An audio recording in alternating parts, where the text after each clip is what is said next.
Assalamualaikum warahmatullahi wabarakatuh. Perkenalkan, saya Dela Hafilah dan rekan kelompok saya Ade Rizna Rohali dan Farah Amelia. Pada kesempatan kali ini, kami akan mempresentasikan suatu materi yaitu mengenai bukti kebenaran dan relevansi ajaran Islam. Poin-poin yang akan kami bahas yaitu yang pertama, argumentasi dan bukti kebenaran Islam. Yang kedua, kontribusi Islam di dalam peradaban. Yang ketiga, peradaban Islam di masa depan. Poin pertama yang akan saya jelaskan yaitu mengenai argumentasi dan bukti kebenaran Islam. Agama Islam itu bukan agama yang paling benar. Karena kalau kita menganggap agama Islam itu agama yang paling benar, maka agama-agama yang lain juga benar kan? Yang betul itu, agama Islam adalah agama yang benar. Nah, kalau gini, berarti semua agama selain agama Islam salah, tidak akan diterima oleh Allah dan diridhoi oleh Allah. Sesuai dengan kata-kata Allah atau firman Allah dalam Quran Surah Al-Imran ayat 85 yang artinya, barang siapa yang mencari agama selain agama Islam, maka sekali-kali tidaklah akan diterima agama itu daripadanya, dan dia di akhirat termasuk orang-orang yang rugi. Dan dijelaskan pula dalam Al-Quran Surah Al-Imran ayat 19 yang artinya, sesungguhnya agama yang diridhoi di sisi Allah hanyalah Islam. Tiada berselisih orang-orang yang telah diberi Alkitab kecuali sesudah datang pengetahuan kepada mereka karena kedengkian yang ada di antara mereka. Barang siapa yang kafir terhadap ayat-ayat Allah, maka sesungguhnya Allah sangat cepat hisapnya. Ayat-ayat di atas menjelaskan bahwa Islamlah satu-satunya agama yang benar, diterima oleh Allah dan diridhoi oleh Allah. Selain ajaran agama Islam, tentunya tidak akan diterima dan diridhoi oleh Allah.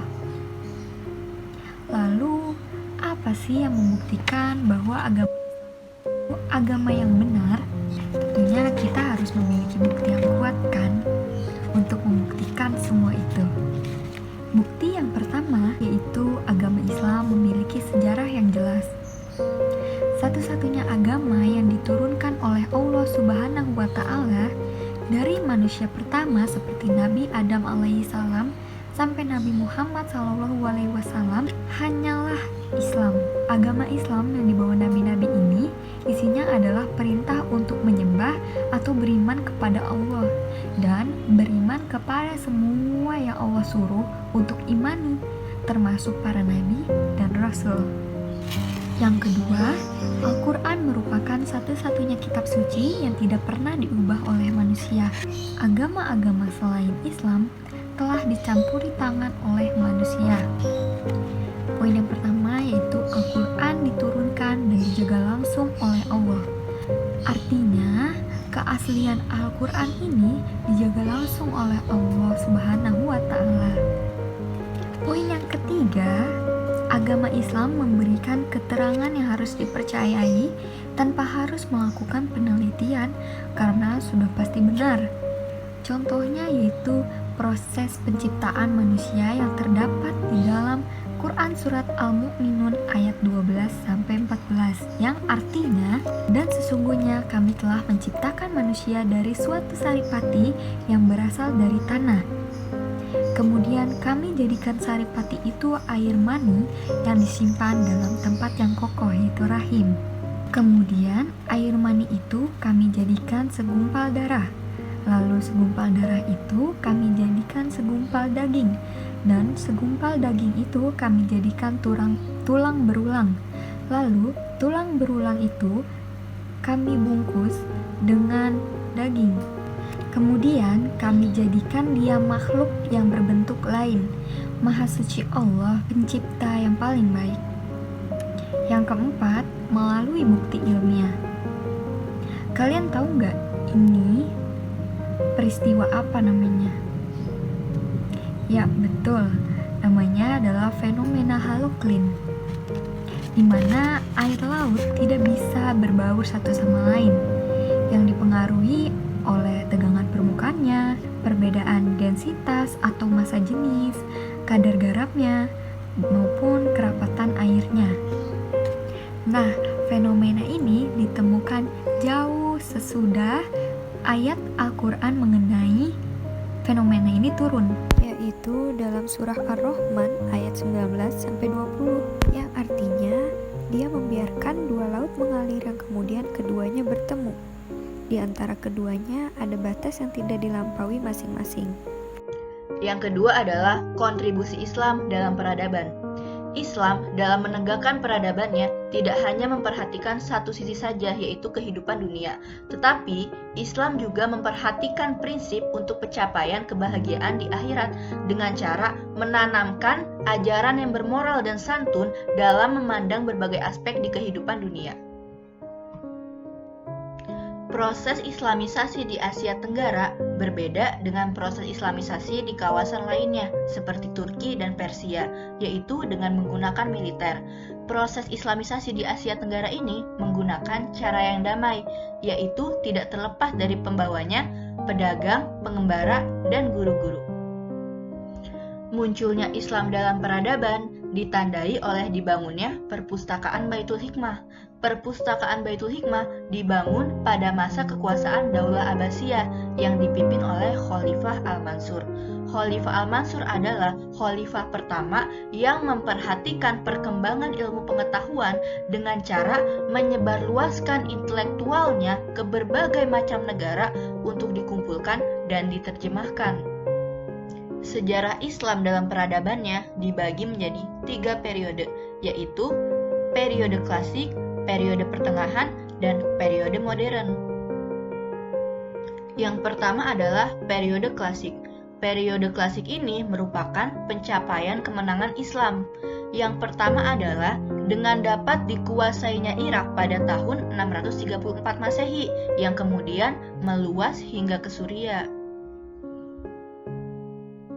Kemudian, pada masa Khalifah Umar bin Khattab, Islam dapat menguasai Damaskus, yaitu pada tahun 635 Masehi, dan tentara Bizantium di daerah Syria pun dapat ditaklukkan oleh Islam dengan Perang Yarmuk, yaitu pada tahun 636 Masehi. Islam pun juga dapat menjatuhkan Alexandria, yaitu pada tahun 641 Masehi, dan Islam pun juga dapat menguasai Mesir dengan tembok Babilonia pada masa itu. Kemudian kekuasaan Islam pun meluas hingga ke Palestina, Irak, Syria, Persia, dan Mesir. Pada masa Khalifah Utsman bin Affan, Tripoli dan Cyprus pun dapat tertaklukkan, walaupun setelah itu terjadi perguncangan politik pada masa Khalifah Ali bin Abi Thalib hingga wafatnya. Yang kedua adalah periode pertengahan. Nah, pada periode pertengahan ini, Islam mengalami kemunduran, yang mana satu demi satu kerajaan Islam jatuh ke tangan Mongol, dan kerajaan Islam di Spanyol pun dapat ditaklukkan oleh raja-raja Kristen yang bersatu, sehingga orang-orang Islam di Spanyol pun pindah ke kota-kota pantai utara di Afrika. Setelah mengalami kemunduran, terjadilah kebangkitan kembali kedinastian Islam pada tahun 1500 sampai 1800 Masehi. Ada 3 kerajaan yang menjadi tonggak dalam kejayaan peradaban Islam yang kedua ini, yaitu Kerajaan Turki Ismani, Kerajaan Safawi Persia, dan Kerajaan Mughal di India. Yang ketiga adalah periode modern. Periode modern ini dikatakan juga sebagai periode kebangkitan Islam, yang mana telah berakhirnya ekspedisi Napoleon di Mesir, yang telah membuka mata umat Islam akan kelemahannya dan kemundurannya di samping kemajuan dan kekuasaan Barat. Pada masa ini, raja dan pemuka-pemuka Islam pun mulai berpikir dan mencari jalan keluar untuk mengembalikan kekuatan yang telah pincang dan membahayakan umat Islam ini. Sebab Islam pernah berjaya pada masa periode klasik, dan kini menjadi sebaliknya. Bangsa Barat pun mulai maju dengan ilmu pengetahuan, teknologi, dan peradabannya. Assalamualaikum warahmatullahi wabarakatuh. Nama saya Deris Narohali. Di sini saya akan membacakan tentang peradaban Islam di masa depan. Islam di masa depan. Islam adalah peradaban universal, agama kesetaraan bukan kehancuran. Peradaban Islam akan berkembang jika mampu berkomunikasi dengan budaya lokal secara selektif dan tetap berpegang pada nilai-nilai aswaja atau ahlul sunnah wal jannah.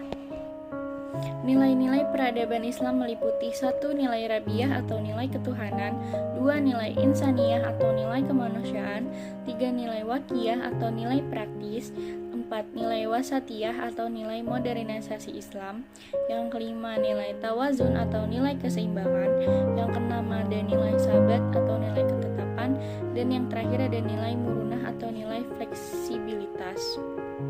Yang selanjutnya ada persamaan dan perbedaan antara kebudayaan dan peradaban.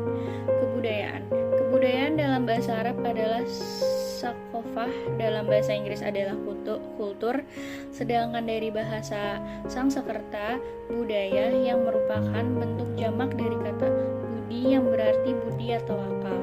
Akal atau budi itu mempunyai unsur cipta, rasa, dan karsa. Hasil dari ketiga unsur budi itulah yang disebut dengan kebudayaan. Perbedaan dalam bahasa Arab adalah hadmaroh dan dalam bahasa Inggris adalah civilization. Perbedaan merupakan suatu kebudayaan yang lebih halus, tinggi, dan indah, seperti kesenian ilmu, pengetahuan, atau menunjukkan suatu kebudayaan yang lebih maju dan kompleks seperti sistem teknologi, sistem kenegaraan, dan lain-lain. Adapun faktor-faktor yang mempengaruhi perkembangan peradaban yaitu faktor alam, faktor kebiasaan, dan faktor pelampiasan sosial. Sikap Islam terhadap peradaban. Islam sangat memperhatikan ilmu dan amal, kerja keras, dan melaksanakan tugas baik. Keadilan dan persamaan, kasih sayang dan kebaikan, pengorbanan dan perdamaian. Islam tidak senang menunggu apa yang diberikan orang lain, tetapi menuntut percaya pada kemampuan diri sendiri, mendahulukan yang bermanfaat, merealisasikan hal-hal yang baik yang dibutuhkan oleh orang banyak. Ini merupakan tujuan tertinggi dari sebuah peradaban. Tujuan pokok hidup manusia yaitu ada beribadah kepada Allah, menjadi khalifah di bumi, dan memakmurkan bumi dengan membangun peradaban. Yang terakhir ada pembagian peradaban Islam membagi budaya menjadi 3, yaitu kebudayaan yang tidak bertentangan dengan Islam, kebudayaan yang sebagian unsurnya bertentangan dengan Islam, dan yang terakhir kebudayaan yang bertentangan dengan Islam.